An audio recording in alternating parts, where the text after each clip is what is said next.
So anyway, so it's not a whine fest. It's not a fest where you're sitting down there and complaining about things. It's supposed to be constructive. You have to record that these are your problems, and then you have to try and find a way out of it. Like, there's no sense in sitting there and lamenting, that it's not going well for you or whatever it is.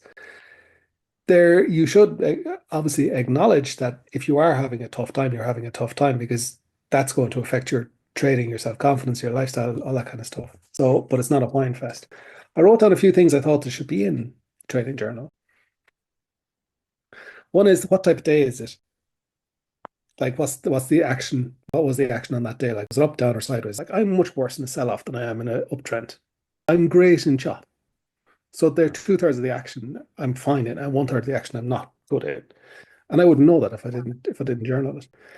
Um, Naturally, trade specifics, time of day, what the setup was, what was the result, and did you stick to your rules the whole way through? Emotions and lifestyle. Did Yeah. you sleep enough? Are you hungover? Did you have an argument in the morning with somebody? Is it one of those days you can't focus? That's the thing I find with day traders a lot, is that including myself, there are some days you just can't pull it together. Anxiety level or stress. If you made a mistake, how did you feel? Yeah. Yeah. Because all mistakes start with one single thought. So if you overtrade, there's a thought someplace, with some stray little tiny little thought that started it all off. And then that grows and grows and grows, and then it becomes an action, and then you're screw yourself. And all of those things can be found in your body. There's always some place in your body that anxiety sits, or stress sits, or bad mistakes sit. So you feel something someplace, and you can learn to judge all those things. So oh yeah, and every mistake needs to be looked at individually, I always think.